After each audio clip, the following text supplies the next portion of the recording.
It's the 11th hour here in the Hearthstone Champs Tour's Winter Championship. Welcome, everybody, to the last Sunday of the year of the Ravens competitive year. My name is Frode, and I'm joined by Brian Kibler. We have just one more day of broadcast, Kibler. And you know what? We mentioned in the pre-show, it's a little bit sentimental, but it's also very exciting. Who is going to close out the year on top? Yeah, there's a lot on the stake, or the line for these players, both the ones we'll be seeing now as well as the ones in the tussles later on. And there's a lot of storylines that can still go. Will Bloodyface make it to another final? Will Bunny Hopper win another championship? There are a few ways that these players could really exceed their previous performances, but they're still possible. That's right. And on the other side, will any of these rookies, players like Jing from China, be able to climb on through? Or perhaps a player that we've seen compete for many years and has transitioned to be a streamer, like stories of so many of the other popular players like Tyson Firebat, who have also had an accomplished resume in Hearthstone. Roger from Taiwan, can he continue to go to the top 4? So I think all the players definitely have their own interesting stories for people to read into. And we'll see what the cards end up saying in the final decisive series that they'll be playing, either this one or the following one. A quick look at Bloodyface, a snapshot of his career resume. He got second in the Fall Championship. That was just 4 months ago, right here in Blizzard Arena. But if you look at him competitively, the first time I ever saw him was when he was making the 2015 push. And I remember because he was playing in the same bracket as Firebat and Trump ended up beating Firebat to advance to the Americas Championship back then. But happening on the other side of the bracket was Bloodyface at the time, which I didn't really know much about. And now, 4 years later, I see him dominating the America scene. Yeah, Bloodyface has a pretty long background in competitive card gaming in general, but only this year did he really decide that he was going to focus hard on Hearthstone. He quit his job and became a full-time Hearthstone player, and that decision has paid off in spades. We see that he made it all the way to the finals at the earlier championship, and now he has another chance to do the same or even do one better. On the other side, you see Roger making a lot of his waves back in the Legendary Series in Season 2.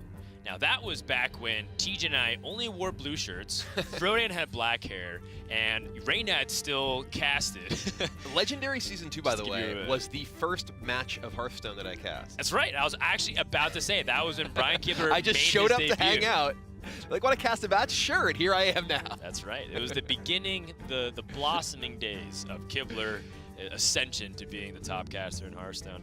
And I think many people look back at Roger and say, you know what, there's a huge gap. And that was largely because him, along with a lot of other Taiwanese streamers, were transitioning into content creation.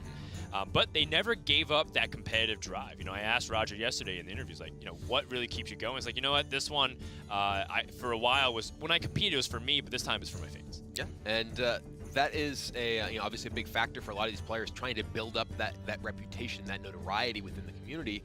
And looking at the players' deck lists right here, we were talking before we went on about how there's some interesting decisions here. Bloodyface was going really to the last minute with his ban decision and decided to ban Roger's Death Rattle Hunter, which, if you look at the sort of basic info of Death Rattle Hunter against his lineup, isn't necessarily the percentage call just by the basic numbers, but Roger specifically is playing a version of Death Rattle Hunter that is very anti-combo oriented with 2 Nerubian Unravelers. Right. And we saw yesterday how powerful Nerubian Unraveler was when it was in play against Ike's Cloning Gallery Priest. It just kept him from playing anything. Any spells got cubed. The cube got play dead. There were two Unravelers in play, and that's what Roger is hoping to do against Bloodyface's very combo-oriented lineup. Right. Yeah, the Carnivorous Cube can sometimes set up like 4, maybe even 6 Nerubian Unravelers throughout the course of the game, and that disrupts pretty much all of Bloodyface's decks. That isn't exactly just even Paladin, I guess. So we'll end up seeing what happens in game number 1 to start things off. This is a good matchup for Bloodyface. Even Paladin is one of his better decks, and I will say, even after the bans, which seem a little bit suboptimal for Bloodyface, only because of the tech cards throwing a big curveball into the mix, Bloodyface still is almost a 2-to-1 favorite, despite that. So we'll see if that 60-40 or 2-to-1 edge ends up favoring Bloodyface enough, or Roger be able to pull off an upset, and he's going to need to win matchups like this, which is even Paladin versus Quest Rogue. It's not a great opening hand for Bloodyface, though. He mulliganed and picked up a number of expensive cards. Spikeridge Steed, fairly weak against the Vanish deck. Tyrion, also quite slow. He doesn't have a 2-drop, which is one of the really important things you want to keep the pressure on in the early game, because your Silverhand recruits can just get daggered down. Right, and Bloodyface, I kind of was talking to him on the shuttle over here, and he was giving me some insight. He told me that it's rough playing at 8 a.m. because he's normally sleeping at like 6 a.m. He's a true gamer. He's nocturnal, definitely more of a night owl. Likes to wake up when the sun is already in the middle of setting. Through and through a competitive Hearthstone player. We were saying that, oh, well, that's great for when you travel overseas. Right. You just totally flip the time zone. You're just ready. He's so ahead of the meta. He's adjusted to Taiwan's World Championship time zone 3 months in advance. All right, well, Roger here, he's got double Vanish in his opening hand, so that will be a draw that can really punish a slower draw from Bloodyface. Right. If Bloodyface does not get his aggression going, it's going to be very difficult for him to be able to get damage in with mid-sized minions in the late game. Another expensive card draw for Bloodyface, so 0 2-drops means that he can only hero power this turn, and that's where you do not want to be in this matchup. Yeah, I think the Lich King, Gen Greymane, and Sunkeeper Terram are like the only other expensive cards he could draw. Everything else will be low curve. And that's going to actually really hurt in the later stages of the game when Bloodyface has more mana and wants to spend all of his resources to pressure Roger, and he just can't. He'll be either floating mana or just run out of cards. Yeah, and here, Roger's able to use his hero power and take down one of these recruits. Again, Bloodyface really hoping to find a 2-drop here. Looks like a Choose Over champion to me. This is a rough, rough draw from Bloodyface. Yeah, and more importantly, this is one of the crucial decks for Bloodyface to take down repeatedly. Quest Rogue does end up struggling a little bit against a lot of the decks that Bloodyface has with mid-range Hunter and even Paladin. I guess the Quest Rogue Mirror isn't something that it struggles against, but overall in this field, Quest Rogue has been targeted a lot by some of these aggressive strategies. All right, well, Roger, because of the lack of pressure, he's able to just make some quest progress, get some damage in, and bizarrely enough, the Brewmaster is the biggest minion on the board. Yeah, and that Hydrologist comes One turn too late. Very late. But, at the same time, it still is something. Bloodyface can distribute his mana to the point where he can Hydrologist, play that 1-mana secret and hero power. Then next turn he has the ability to play one of his 4-mana cards like True Server Champion or the Spellbreaker, and then utilize 5 mana going to 6. It looks like in this case, Bloodyface doesn't want to give any opportunity for Roger to keep those bounces going, eliminate the biggest bet on the board, and also set up the 4 mana preemptively in case he picks up something else better, like a Corpse Taker or a Blessing of Kings. However, I don't think that Blessing of Kings will do very much because Roger should take down all of these Paladin tokens, if you will. Yeah, and this is just a terrible, terrible position for Bloodyface here.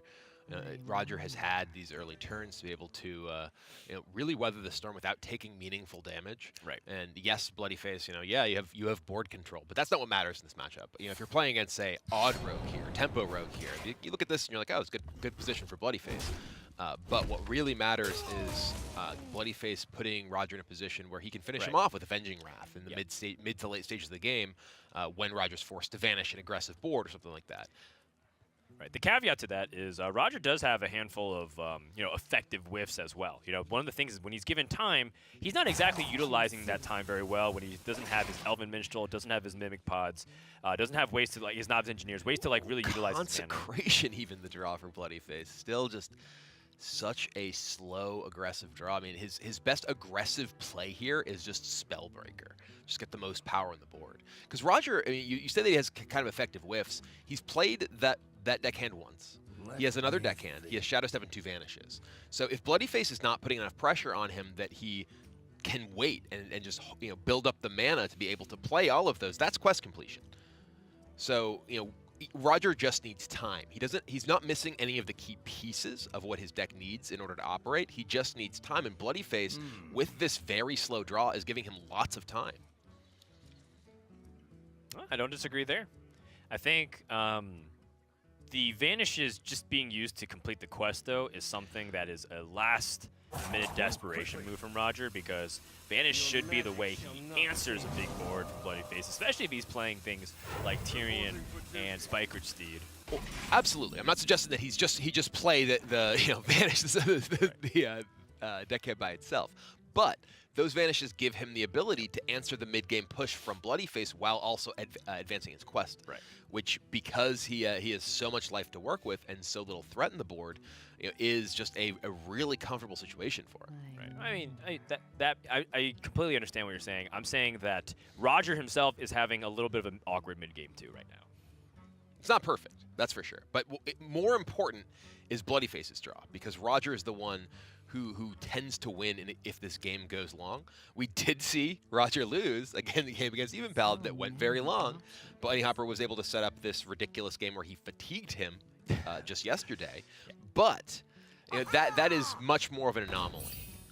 Yeah, I totally understand. However, I do want to say that as much as Even Paladin is board-centric, don't sleep on the fact that Bloodyface has 8 damage from Avenging Wrath, 8 damage from Valinir. If he's able to just get Spikeridge Steed in for damage, it's still 2 damage there. I mean, it would get kind of close to the point where Roger might just die to straight-up direct burst.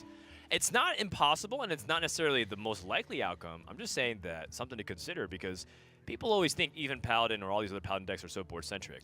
Once in a while, they just hit you for like 10 in a turn, and you're like, oh, I was not expecting that. Absolutely, yeah. There is a lot of burst potential, and that's one of the advantages that he has against a Vanish deck, for instance. Your opponent vanishes, you're like, all right, well, I'll Avenging Wrath, I'll blow you up.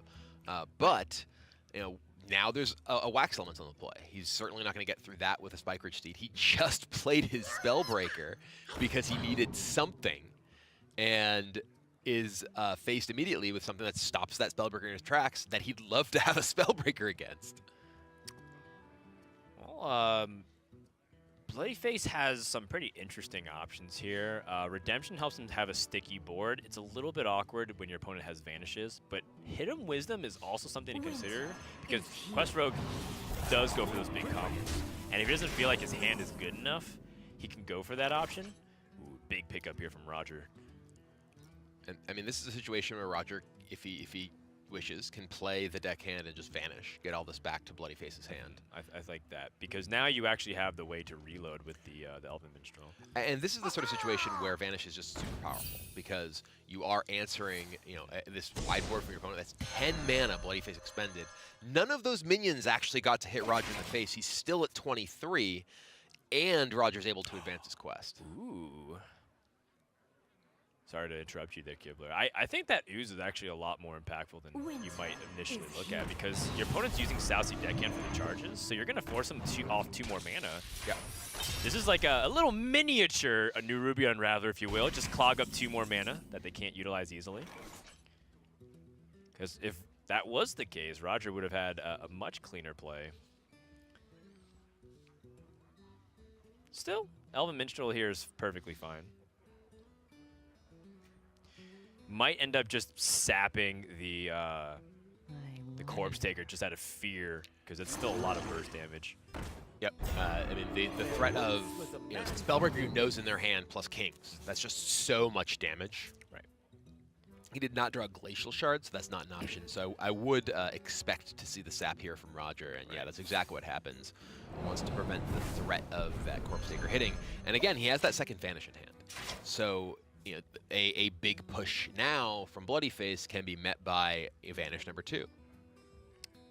Yeah, at the same time, Bloodyface has an opportunity to go aggressive too. He has the Silence on the Wax Elemental and a Consecration to push 9 effective damage this turn. That puts Roger to 14, and when you have Valinir and Avenging Wrath, it's not so out of the world of possibility that you kill him.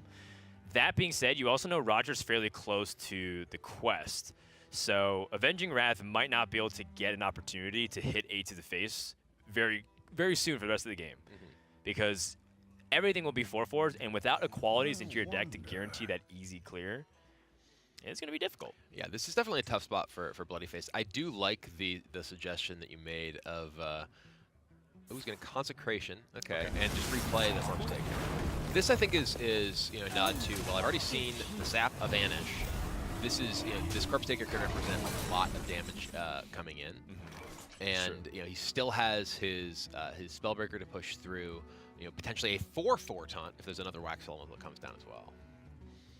Yeah, and interestingly enough, because of the way that the Corpse Taker protects that acidic Swamp Ooze, Roger vanishing this also once again complicates his Southsea deckhand. Yeah, because he needs that weapon to get charge and use it effectively. Otherwise, Southsea deckhand is just a vanilla 4/4 when you play it with the quest buff.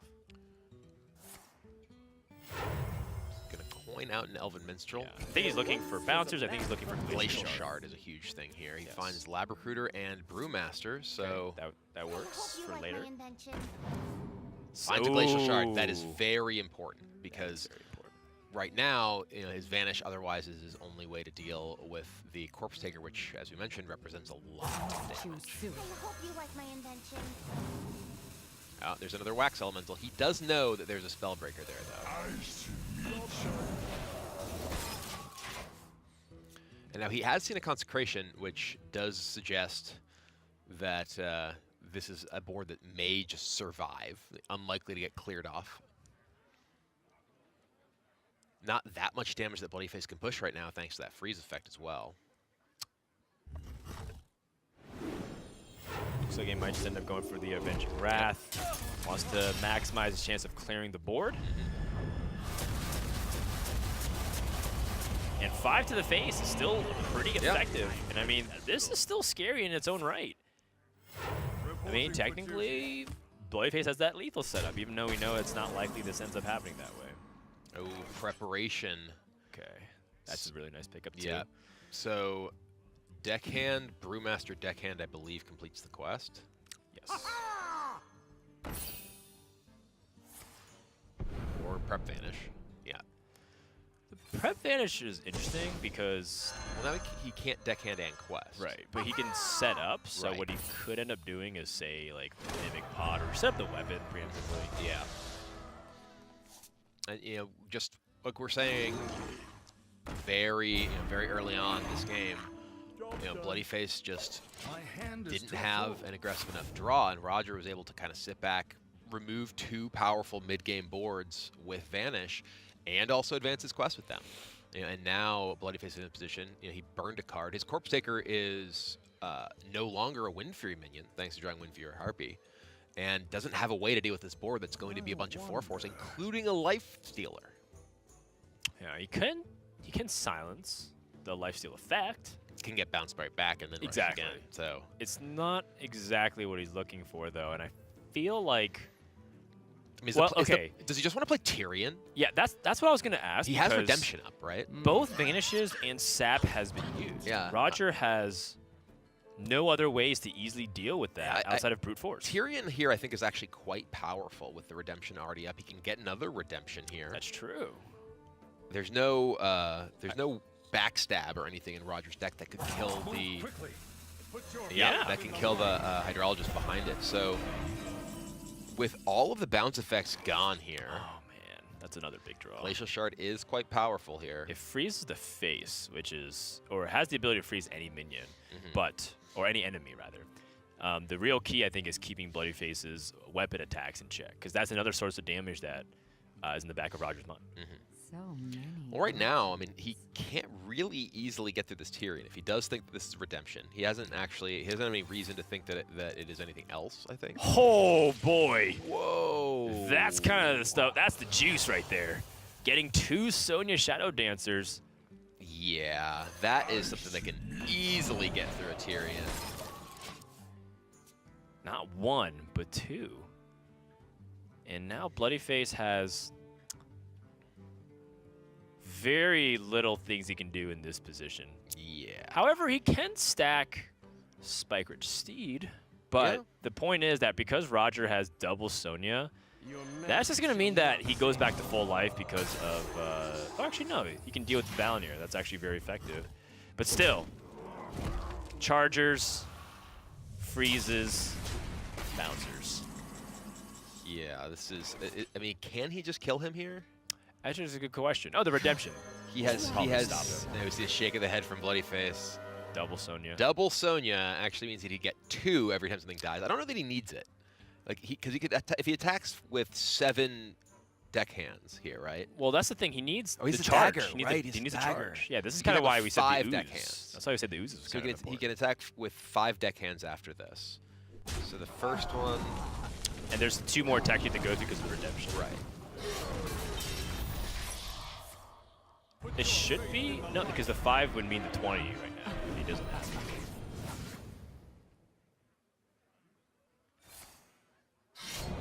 But you can still collect them. Yep. And in fact, you can just clear the board. Mm-hmm. I think time is on your side. You have that. You have that inevitability. Right. Yeah, he could do 12 to the face here if he wanted, but he can also just kill both these minions or kill one of these minions. And, oh no, he can kill both of them and set up either Glacial Shard or Wax Elemental. Yeah, I like the Glacial Shard to shut down any possible damage. Yeah. And this is looking really bad for Bloodyface. That early game start is way too slow. No outs really for him in this spot. This Avenging Wrath is extremely weak in this spot, and now you can see the value of having that 1 even Paladin equality teched in. Because I'd argue that equality in this spot would actually give Bloodyface a reasonable fighting chance to help clear the board and push damage, and that's why I kind of like that one of in Bunny Hopper's even Paladin deck list. Yeah, Bloodyface trying to figure out if there's any way out of this, but I think the answer is no. There's even a second Sonya waiting in Roger's hand to give him endless copies of these minions. Right. He would actually need Avenging Wrath to clear off both the Sonya and the Sousy deckhand on board for him to survive. Because if he plays anything and Spikered Steed, then it's going to be a repeat of the previous turn. The Sousy deckhand just repeatedly trades into the minion, and then you get damage. And that's what Bloodyface sees. He's like, all right, this is a narrow, narrow hope, and that hope is gone. And Bloodyface concedes game number 1, and this is a matchup that he is really hoping to go his way and does not. And Roger picks up a big win that puts him 1 step closer to the final. That's a huge upset in this series in terms of how favored even Paladins versus Quest Rogue. It's the best matchup that Bloodyface has, assuming he doesn't play his own Quest Rogue against Clone Priest. But even then, I would say the Clone Priest has a different take on it, or a different percentage chance because of Roger's take on it. So we'll end up seeing if this momentum carries over for Roger, or can Bloodyface bring it back. At the same time, is that just a bad draw, bad luck game? I mean, frankly, I think it was. I think that the Even Paladin deck really relies on having the early game pressure against Quest Rogue, and without it, as we saw, they just have so much time to leverage their vanishes as incredibly powerful defensive tools as well as quest progression. All right. Well, I mean, there's still a lot more Hearthstone to be played. This is the best of 5. So Bloodyface in this spot still has several choices at his disposal. At the same time, Roger has to be feeling pretty good because Quest Rogue was one of his weakest decks in this lineup. The other one is his Even Warlock, and I'm not sure about that deck either here, Kibler, because it's been one of the worst performing decks this tournament. It has struggled overall, and here, though, again, Roger's lineup is extremely anti-combo oriented. The Even Warlock with Double Unraveler, I think, is in a pretty solid spot against potentially the Clone Gallery Priest and maybe even the Quest Rogue from Bloodyface. It definitely has different ways to disrupt the opposing game plan. All right, so when we come back, we're going to get ready for game number 2 between Bloodyface and Roger. Welcome back, everyone, to the semifinals of HCT Winter Championship Sunday. Roger's currently up 1-0 after being able to defeat the Even Paladin with his Quest Rogue. And if he can get past his game 2, which I'm told that he's playing his Even Warlock, then things will be clear skies for Roger to potentially close out this series and move on to the finals of the seasonal championship. Yeah, that first game we mentioned already was a big upset and puts Roger in a much stronger position than he was in prior to the matchup overall. His my brain is melting briefly. His Quest Rogue was one of his weaker decks against some of Bloodyface's lineup, and that does, really help him. Also, given the fact that his other decks are much stronger against Even Paladin. Yep, that's right. And so now Bloodyface will turn to his own Quest Rogue to see if he can take this down. Quest Rogue against even Warlock. Definitely a matchup that Quest Rogue doesn't mind, but it's not as one-sided as you might think. It's very dependent on whether or not they can keep the even Paladins, or sorry, the even Warlock's threats in check early on. And I wonder how things like Nerubian Unraveler, excuse me, plays a factor in this matchup. Probably not exactly what he's targeting, but it might help. It is a relevant card because it does contain the Quest Rogue's ability to deal with a lot of your big boards. If you set up a big board and then play Nerubian Unraveler, there's no Vanish, there's no Prep Vanish, there's no Prep anything. While Nerubian Unraveler is in play, which really disrupts some of the most powerful tools the Quest Rogue deck does have. Yeah. But speaking of powerful tools, that's a Sonya Shadow Dancer plus Chargers in Bloodyface's hand. And that can really put Roger in a sticky situation very quickly. Yeah, and more importantly, Roger doesn't have any real threat in his hand. I mean, if he had Mountain Giant, maybe he'd life tap aggressively to it, but right now... He does have the Ooze, which is meaningful here, because it does soak up a little bit of mana from Bloodyface at least.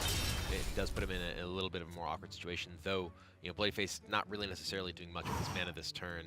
Sonya's Shadow Step is available to Bloodyface, which really sets up the goods. Yeah. Huh. Yeah, so in Bloodyface's mind, he doesn't necessarily need to invest his mana into Sonya right now. He could just Shadow Step at the very end of his turn. Well, this way he can play. Yes, this South Sea Deckhand and the Shadow Step Sonya at the very end. It is a little bit less mana efficient because the previous turn you could have done the similar thing. You could have played Sonya and Shadow Stepped it, but he doesn't. But he gives Roger the information, right? Which I think he wanted to conceal. Now this way, Bloodyface finishes the quest the following turn, guaranteed, and Roger has a Spellbreaker on him. That's pretty much what's going to happen. Shroomber is okay, serviceable. Bloodyface taking a lot of damage, though. Yeah, he's down to 14. And there is that Nerubian Unraveler in hand, which can slow down the quest. And that Vanish. This is actually not, by any means, a safe position for Bloodyface, despite the early quest completion, because it will leave Bloodyface with a board. And have that Nerubian Unraveler as a disruptive tool that Bloodyface does not have a great way to remove. Although it looks like, he's going to actually protect Sonya with Wax Elemental. That's actually so annoying. This is really important because the Wax Elemental means that Roger needs to kill Sonya before he can really, like, for instance, right now, if it weren't for the Wax Elemental, Roger could just play the Nerubian Unraveler, and Nerubian Unraveler would stop quests from coming down. However, with the Wax Elemental in play, if he just attacks into this, it's like, okay, plays Nerubian Unraveler, it's like, all right, well, I will just play a bunch more deckhands, kill your stuff. So he needs to get rid of the Sonya, which he cannot do while also blocking the quest with Unraveler. So many possibilities.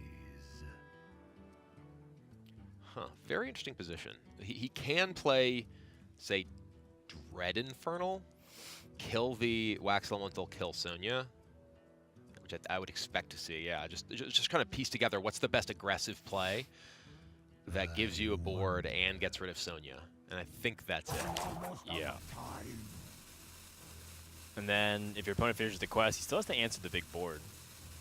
In fact, quest from Bloodyface isn't enough. Quest means that he only can play a single 4/4, and Roger still threatens lethal on the following turn. There is the possibility for Vanish. He can just vanish this board. If he draws Preparation, he does not. He draws an Acidic, or rather a Glacial Shard.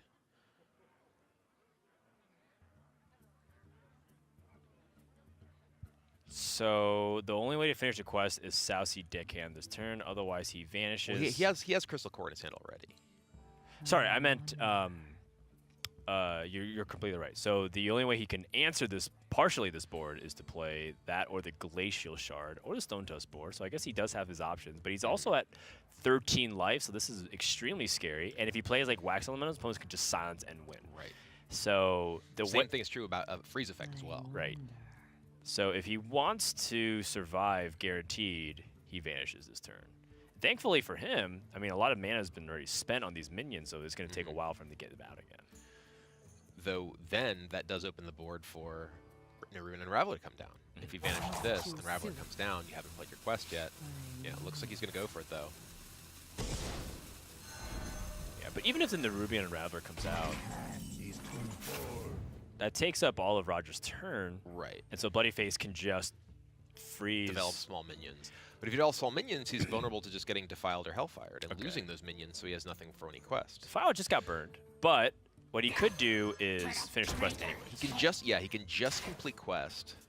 That does put him to 8 life, getting attacked for 5. Oh, that's a enormous draw for Bloodyface here, because the threat of dropping to 8 from this, and just being in range of, I mean, I guess he's not in range of just a bone mare right now or anything like that. And he does have the comeback tool through the Vicious Scalehide, but it's not guaranteed. No. But it's very important, because that gives him a lot more life total to work with. But yeah, I mean, this is clearly a example of just how powerful this Nerubian Unraveler is against these combo decks. This isn't even a spell-oriented combo deck. This isn't something like a card druid. This isn't something like Cloning Gallery Priest. There's barely any spells in this deck, but they're very important. And if it weren't for that Nerubian Unraveler, this could be Crystal Core into double minion. Instead, Bloodyface just has to play his quest. Right. And now he is very vulnerable to what Roger can follow it up with. Yep. Roger can also continue to go for Disruption. He knows that Southsea Deckhand is in Bloodyface's hand, so he could go for the Acidic Swamp Ooze again to shut up that charge. Also gives him the ability to just set up annoying minions like this this Ooze. Yeah, and I like Roger going for multiple minions here, and interestingly enough, the Stubborn Gastropod's a pretty big deal, because it makes it much harder for Bloodyface to charge down the smaller minions. Oh my gosh. Okay, so very important. He can Bloodyface can play Boar to kill the Gastropod. Right. And then has Vicious Scalehide to kill the Ooze. To kill the Ooze, and then could also kill the 4/4 if he wants. And then freeze the Nerubian Unraveler. Right. You know, the Nerubian Unraveler at this point actually does a lot more to Roger than to Bloodyface, because he's already spent all of the Right, exactly. Bloodyface actually kind of wants that to just stay in play. Right. Because Roger's deck has a bunch of spells. Bloodyface has Preparation, Shadow Step, and a Vanish left. So if Bloodyface can actually leave that Unraveler in play, it's going to really be pinching Roger and tripping him up much more. All right, get a dagger. Okay. This kind of implies that he wants to end with some kind of Wax Elemental.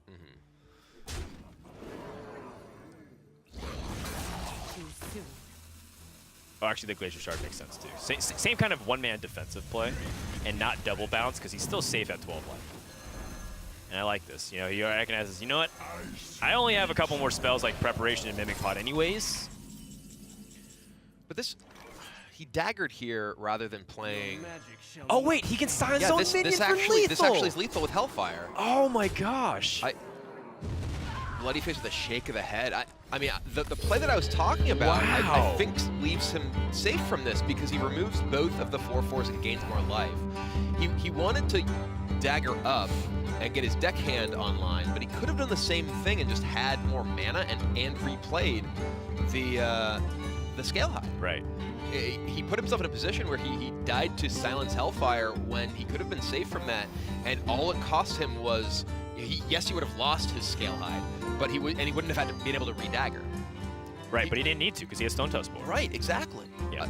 And they're same damage. In fact, he just wasted 2 more mana. He spent 2 mana so that he could not have to spend that mana at whatever point that he had deckhand, but he was just, that game was on such a knife's edge that it feels like he couldn't afford to waste it. And I think perhaps what was going through his head is, well, he can't cast Hellfire because of the Unraveler. Right. And he wasn't considering, well, if he silences the freeze off, he also silences the effect off, and that lets him kill you because both points of damage can come in. That is backbreaking. I think Quest Rogue and even Warlock were 2 decks that Bloodyface felt very confident against, and now he has to beat Cloning Priest 3 times from Roger, and that is difficult because he does have even Paladin, does have his Quest Rogue, But he also has the 50-50 matchup with his own Clone Priest, assuming that they're the same deck lists, which I don't think is the case. Shall bring victory.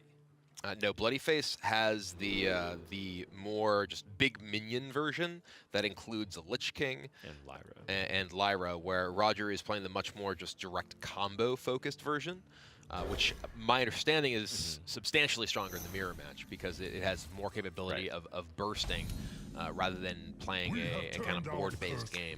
And that's kind of the importance, is that the Cloning Priest from Bloodyface had a much better matchup against even Warlock than it did against the Mirror. And this is an incredibly good draw from Roger here. The double Radiant Elemental gives him the ability to contest the board early and help fight back against Bloodyface's early board presence, which is really how Bloodyface wants to sort of snowball the early game and win. These are generally, these are your combo pieces late, but they also are just 2/3s for 2. And Bloodyface doesn't have a great way to protect his board against them.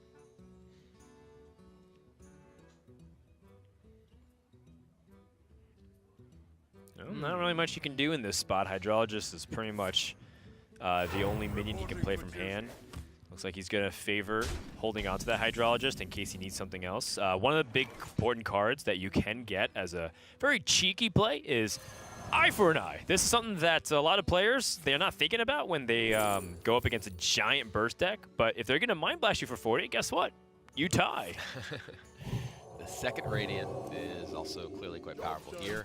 Bloodyface has True Silver Champion and Blessing of Kings. There is that Master Spell, which is in Roger's hand, and Bloodyface, of course, knows that's in the deck as well. I think the options here for Bloodyface, you can coin out a Blessing of Kings or coin out a True Silver Champion.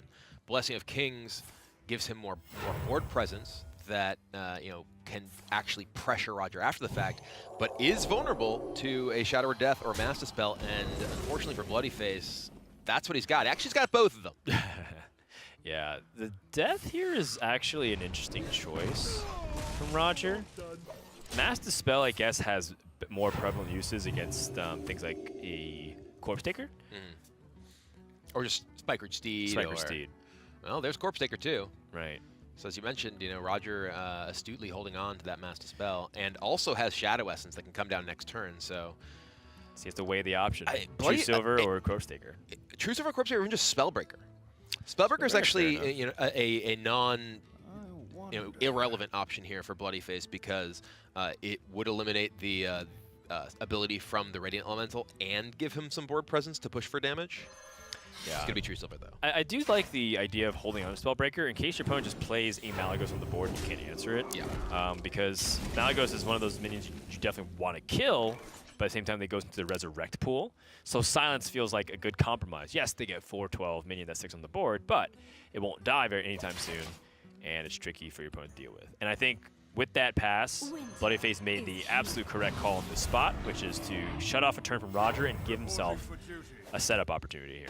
Yeah, but it will be Shadow Essence time for Roger here. He's got Velen already, so there's Malygos. And that's where Silence actually kicks in this spot exactly.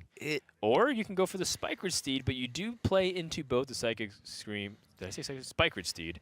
But you do get the threat of Psychic Scream or Master Spell on the following end. It is a little bit awkward to silence this because you just give your opponent a 4/12, and that's pretty hard to kill. And you don't really have much of a board presence at the moment. But if you do kill it, well, your opponent gets to res it. If they have a Spellstone, they res that plus a Radiant Elemental, and that's not good. So you're trying to find ways to avoid getting minions in the res pool for them, but it's not really. Yeah, we see Bloodyface. I mean, that's the catch-22 of this Priest deck. You don't want to kill it because Eternal Servitude and Spirit Lash can undo all the pressure that you're doing, that you're trying to apply. You don't want to leave it on the board because of the spell damage. That's why Silence does feel fairly effective, and that's why Transform effects are so good against this deck in particular, and why Shaman and Mage, having the two classes with those Transform effects, they're absent, but their presence would be sorely needed against a deck like this. Bloodyface deciding, all right, well, is it 10 to the face? Wow. That is aggressive from Bloodyface here. I mean, he's got True Silver Champion, 2 Consecrations, a Spellbreaker. It's true. That's just damage pushing. All right, well. And there's the Master Spell for Roger. He knew that the death was gone, but there is the one Master Spell that does end up being pretty bad for Bloodyface here. He gets the damage into the face, but now that Malagos remains alive. Yeah, that Master Spell is not what Bloodyface wants to see. And one thing I did get to talk to also about Bloodyface is that he feels like he does have a difficulty sometimes undoing the tilt. He feels like, yes, you know, he's very good at technical play, but sometimes he gets his own head, and I feel like I can see a little bit of that. Just, you know, the scoff, the dismissive eyebrow raise, the eye rolling. You have to control all of that, keep your head focused in the game, and try to think about what are some ways you can pull yourself back, even though you have this obstacle in front of you. That obstacle's at Malagos right now. It's a big obstacle. It's a big one. It's not one that completely determines the game, though. And Roger's hand is slightly awkward for that. That being said, if this Malagos isn't dealt with, this Holy Smite now jumps from a 7 damage to a 14 damage spell. And, you know, that becomes critical because Bloodyface can't take too much more damage beside, you know, if 2 spells get paired together with that Malagos. He's also in an awkward position where even if he silences this, it can just get itself killed. You know, he can silence it, and then, all right, well, I trade it into your Spellbreaker and res. Right. And, you know, that's a position that is very awkward. Bloodyface decides, all right, well, I got to get off the board and try to commit what I can to developing here. Cloning Gallery. Yeah, The but draw he's for already... Roger. He's already drawn his big minions. Yeah. He's drawn almost all of his minions. I think the only minion left in his deck is Ziliax. Yes, I believe you're correct. Cloning Gallery is 9 mana, 1/1 Ziliax. Blessing of Kings. Prophet Valen is very scary because of its burst, but also because of the heal capabilities. Yes. So I think Bloodyface contemplating about silencing this minion as well. I think that perhaps just King's Spellbreaker maybe something is on Bloodyface's mind here to try to push that damage through. What about Kings and Chooseover Champion? Because you have 3 minions on board, your opponent can only trade onto 1, and you have the possibility of swinging 2 turns of Chooseover with Consecration. So you put your opponent down to 8 now, your opponent heals back up to 10, Chooseover, Consecration, plus Blessing of Kings afterwards should be able to finish it. Oh, actually, you can't play all that. Well, because you don't have 12 mana. Right. Well, he could, if he Spellbreakers this, Right. Spellbreaker and True Silver this turn. Oh, he doesn't have a Lich King, you're right, so he doesn't need to hold on to that Spellbreaker. Yeah, so Spellbreaker, if he does play Spellbreaker True Silver this turn, he gets 6 damage in. Right, so it goes to 8. Yep. I like that. Yeah. It sets it up. So he's trying to set up, okay, well, I'm just trying to push the damage I can. You have stopped me pretty well. You got your big minions. I need you to not be able to get this this Velen dead now. Right. And you know, this, unlike the Malagos last turn, ooh, that's Spirit Lash. Spellstone is going to bring back Malagos. Oh, you're right. There's 2 different unique minions in the entire res pool right now. It's Yeah. only Malagos, it's only Radiant Elemental. Spellstone brings back Malagos. Radiant Elemental, Spirit Lash Full heal. That's 30 life being gained right now. is going to wipe off everything but this Velen, and frankly, wipe out Bloodyface's chance of return to the finals. 22 life gain. Bloodyface is just trying to push the face, and now we see him shaking his head. It's all right, well, I don't know what I can do about that. Well, he does have one final way to actually reset the position. We talk about the Hydrologist and its role in this matchup. And if he picks up Eye for an Eye, oh, I did not get it.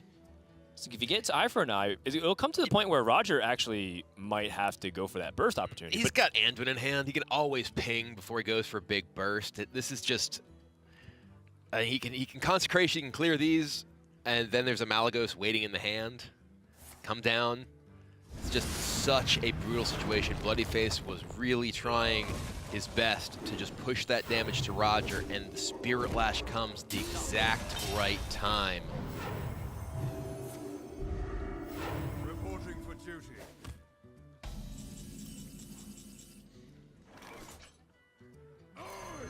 Well, there's not really much else that Bloodyface can do in this spot except pressure, and Roger playing the Tempo Malagos might have to just let that thing live. But he can continue to pressure a little bit here. He has the Tyrion and Redemption combination. Yeah, I mean, this is something, at least. And you know, Bloodyface, rather Roger has a variety of ways he can respond to it. He could just Psychic Scream because he already has a dead Malagos. Right. So Psychic Screaming here, you know, doesn't deprive that of from his pool. Another Spirit Lash. Spirit Lash actually works out fairly well for the redemption to revive very weak minions from Bloodyface. Yes. I don't know how applicable it is in this situation, just right off the first glance. Even if also Roger goes for a Shadow Reaper Anduin, it actually revives that Tyrion, so it's kind of the same thing. So he could bump Tyrion, heal his Malagos, cast the Spirit Lash. That I believe would revive the Argent Protector. I think that maybe one of the recruits was in play first. Yeah, Argent Protector has to have come down after. Right, but if the Murloc were in play first. Yeah, I think the Murloc was the only thing in play, so I think it would revive Argent Protector. Oh my. Oh, okay, he's gonna go for the Anduin. So he does still have the ability to Spirit Lash after the fact. Right. So this will kill the. But it comes back as a 6/1 device. It gets rezzed. He can bump Spirit Lash, which does mean that his Malagos will die. Okay, yeah, that also works. Bump ping. So 5, 10, 11. This is still a lot of damage. It is. It is. And you can get rid of the Malagos, which means the Spirit Lash is not some sort of full heal. Right.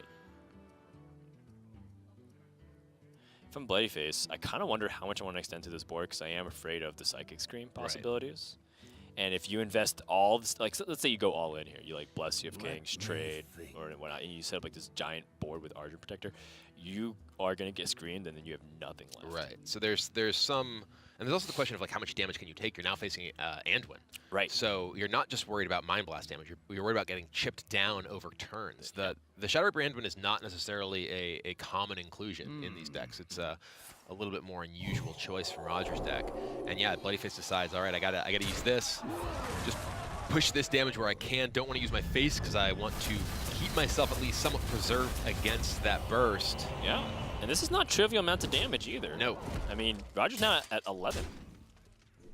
Spirit Lash is useful. And he has Psychic Scream. So, Mind Blast and Holy Smite. Bloodyface, of course, being at 21, is not out of the woods. Right. But there are... This looks like a Spirit Lash play. Yeah, I think we're going to see Spirit Lash from Roger. He can ping this, Spirit Lash, ping again. Smite? Perhaps? I think he's just really afraid if he Psychic Screams, he could just die to Avenging Wrath number 2. Right? Because it'd be 13 damage. Right. So I think that, yeah, I think he definitely wants to cast the Spirit Lash this turn because it'll just... Is it likely there'll be more minions than this? You know, if he does just say... we see a Mouse of the Xerix briefly. I mean, Ziliax, it's just a 1/1, though. Yeah. You don't really do anything with it. I mean, Bloodyface does see a little bit of light at the end of the tunnel, but just it's very small. It's very slight. Yeah, just gonna go ahead and remove the board here. I mean, if you're Bloodyface, you have to kind of be happy that he's not directing this to your face. It's true. It's true. This is definitely better than the alternative of taking 21 this turn. It's an Amani Berserker, which honestly, just having anything that is not a 2-health breakpoint is nice at this point. Right. However, Bloodyface needs a little bit extra damage. Just a little bit. He needs to find 5 damage somewhere, and frankly, I believe that's just Avenging Wrath. He has Valnir still in his deck, but will he get turns to swing with Valnir? Even just that Xerix Cloning Gallery for a 1/1 Ziliax. I mean, there's also the possibility that he just gets a Lich King, and then the Lich King picks up 5 damage source, which is fairly common. And we see Bloodyface deciding he's going to Ooh, I like Divine this. Shield the 1/1. So this increases his overall health on the board. Oh, that's a 5/5 Ziliax. Oh my gosh. Oh, that is dear. the best draw in his deck. That may just be the nail in Bloodyface's coffin. That Spirit Lash, that was the coffin itself, but now Roger's just driving home. All right, you thought you could burn me out. I'm back up to 15. I got a 5/5 Life Stealer. Okay, that Valenier is a pretty decent draw, but not the one he needs right now. Yeah, I mean, it does something.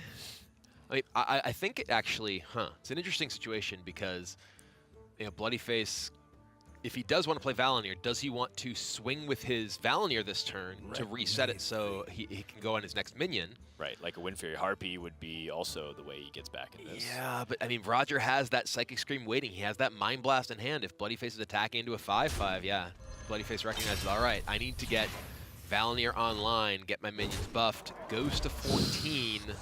Mind Blast alone is 9 with the hero powers. Right, and then he has the ability to get to 11 with Psychic Scream guaranteed. Mass Hysteria clears this board. Yep, I like it. And you also get 2 more damage in. Yep. Bloodyface on his last turn. And I don't, or second to last turn rather. There just isn't anything at this point. He had the hope of Avenging Wrath before that Zilliax came out of the deck. Okay.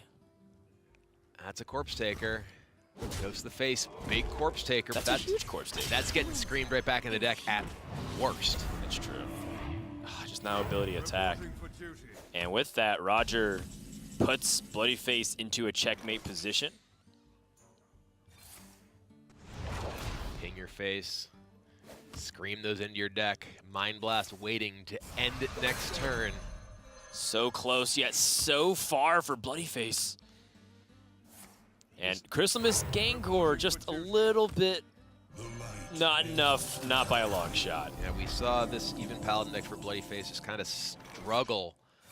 But Roger, he will end that struggle. Mind Blast the face, ping Mind Blast, and that is it. Roger is moving on to the finals. 3 unfavored matchups and 3 upsets. Roger from Taiwan goes to the grand finals and beats Bloodyface from the USA. But you know what? 2 back-to-back seasons, a 2nd place, and a 3rd/4th place. You can't really ask for that much better from Bloodyface, and even though he's disappointed right now, he can go back home feeling proud of himself after he's calmed down and collected his thoughts, because I'm sure he probably has a lot of things to say about that series. But if you look at his overall performance, one of the best that we've seen from the Year of the Raven. Yeah, he has been incredibly consistent, but today, it belongs to Roger. Yeah, and overall, I mean, you can also even credit to the fact that Bloodyface looked like he had some moments where it could have been a shaky decision-making. Yeah. There were definitely a few spots where we talked. He could have survived in that Quest Road game and not left himself dead to the Silence plus Hellfire, but decided to sort of invest in the future turn, and then he just didn't get any more turns. Right, and then meanwhile, yes, Roger kind of got some of the answers he needed at that time, but I mean, when the game delivers you those right cards and Roger's playing technically on point, can't really be too upset about that. And I think that's a great way to improve yesterday's performance as well, because there were moments where it's like, ooh, I'm not sure, Roger, this looks a little bit messy from you. But, it's all about how you're able to pick yourself up from that. Yesterday's play has no implications on today. Yeah, and now Roger will go on to the finals where he will face the winner of our next match, which is going to be a little bit different, aggro versus aggro. That's right.